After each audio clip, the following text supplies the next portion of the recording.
So let's explore some of the other features. One thing I already know about, I knew about it a long time ago, but one of the cool things about developing a contact that trusts you is occasionally they'll say, don't tell anybody. And so then you have to sit there and go, oh, I know something so cool about this item and I can't tell anybody.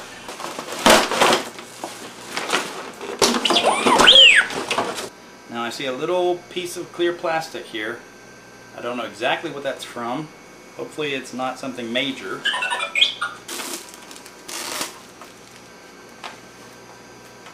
Well, I'd say when I nailed it, I nailed it.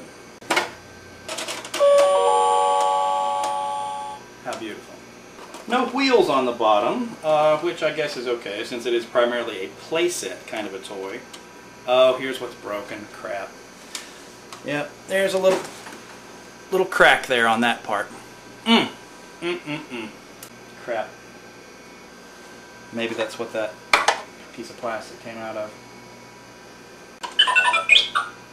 It comes with an R2 figure. He doesn't... Oh, his head does move. Well, he's perfectly acceptable then. I was actually planning on replacing that R2 with a regular Hasbro figure, but yeah, it looks pretty good. Let's see about IC360. Yep, there he is. Little camera droid from the Senate. Probably for the ride was the first time that was ever built in a full 3 dimensions, as far as I know.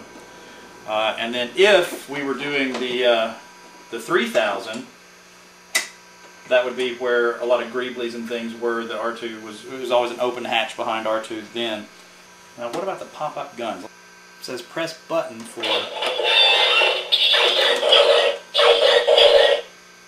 Doesn't sound much like a laser cannon if you ask me. Take out these removable destination screens. Now as you can see, there are actually not enough seats in there. There should be 5 rows. It should seat 40. And that's only seating 9. But they had to make some allowances to the fact that they didn't know what action figures you would be putting in there. You might be putting in, you know, ones from the 70s. They couldn't bend at the knees, in other words. They could only move at the pelvis. So let's try the Death Star. I have a bad feeling about this. A hologram of Yoda. May the Force be with you. Pod race. My pod race. I've always wanted to do this. And Hoth, the Battle of Hoth. Hold on to your blankets. Now, that's a poor design because they didn't make his wrists able to turn that way to grip those handlebars. But, and 3PO, they're very fortunate that he even can bend at the knees because that was only a very, very recent development in the last couple of years as far as C-3PO action figures. Now, here's the cool thing that I knew about months ago was that when you take the pilot's chair out, it was designed specifically so that you could put the 10-year-old Rex action figure in there as your pilot if you wanted to. Brad made me promise not to tell anybody that. So, yeah, it's a StarSpeeder 1000, but it's a StarSpeeder 1000 specifically intended to also please fans of the old ride. So I can't fault them too much for some of the stuff they've gone above and beyond working on that. And I'm going to put my custom Rex in there as well, because I know I modified his neck length. He might not have clearance to fit. Yay, he'll fit too. So let's put some passengers in there. First of all, from the set, the boarding party set that I actually had a little bit earlier than most folks. So there's Kank, and let's get Teak out here. This is the Star Tours flight attendant, Star Tours officer, Astro attendant, lots of different names. To me, he's Alex from Imperial Insurance, and that's from the penultimate installment of Yak's Pub by Nick Tom. He literally called this character after me. One of the other characters says, "Don't you work for the Indoor Express?" IndoorExpress.net. And this character looks at the camera and says, "I'm a man of many talents." And then after the strip was over, one more strip later, he sold off a bunch of figures, and I said, I've got to have the one that you named after me. So I had to get him a little Marauder briefcase to go with. So that's Alex. And let's see, Reese doesn't really appear in there, but he's part of the set, so I'll put him in there. And Chewbacca, now I did not get Nick Tom's Chewbacca, this is mine. Next to Chewbacca, there were always these two guys. So these are customs that I did a long time ago. 7 people in a ship built for 9.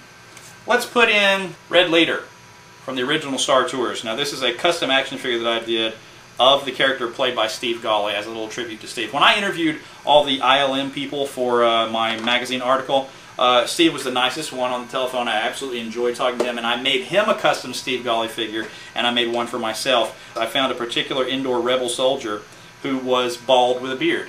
As Steve mentions in the book Industrial Light and Magic Into the Digital Realm by Mark Katavaz, he'd worked in some projects and all his friends had been in cameos. Until then, you couldn't have a beard and be bald. So I said, hey guys, the Red Leader guy has a helmet and chin strap, so let me have a chance. There are Disneylands in like 3 corners of the world, so every minute of the day that thing is playing. It was quite a ride. Well, unfortunately, he's not playing anymore, but he will be forever immortalized as my action figure. And since I'm going to let Rex fly it, I might as well make 3PO the last passenger. And there you have it. You've got a grand total of 11 action figures in this vehicle, including the R2 in the socket. Well, 12 if you want to count IC360. So aside from a little crack in the window glass up there, I'm very, very pleased with this toy. Now I know some people that were actually scratch building themselves a studio scale model of the StarSpeeder 3000 down to figuring out what all kind of stuff on the back here, what original model kits those parts were kit bashed from. They were assembling those kits. And I said, you do know this toy's coming out. So a lot of them were saying, okay, I'll wait for the toy to come out, and then I'll take the model kit parts and put it on the toy and make it a little more accurate. But this is fine for me. This is a level of details that does not bother me whatsoever. Now, if I were going to paint one white and blue and turn it into a StarSpeeder 3000, there's also one external detail that needs to be addressed, and that's the length of the laser cannon barrels. So here's my idea about that. At the Q in Orlando, the way that the barrels looked in person was that the red lights were lighting up the entire length of the barrel, not just the very tips. And it needs to be something longer, kinda like this gun right here from Phantom Menace. And as you can see, it lights up red the entire length of the barrel. And it's about the right length, and I don't know how hard it's going to be to kit bash that and get all this and its internal electronics to fit there, but hey, it's worth a shot.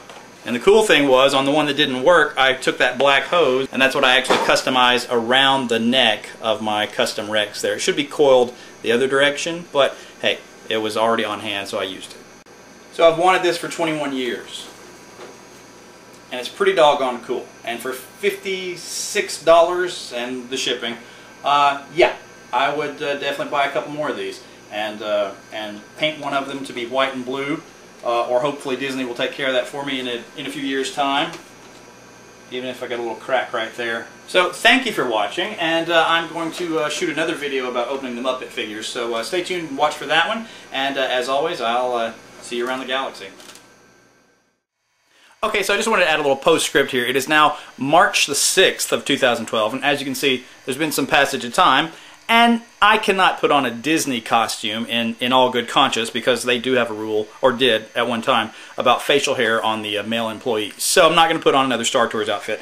But I did want to talk to you a little bit about the StarSpeeder 1000 toy. As you may notice from the fixed headlights here. Lightspeed Auto, no!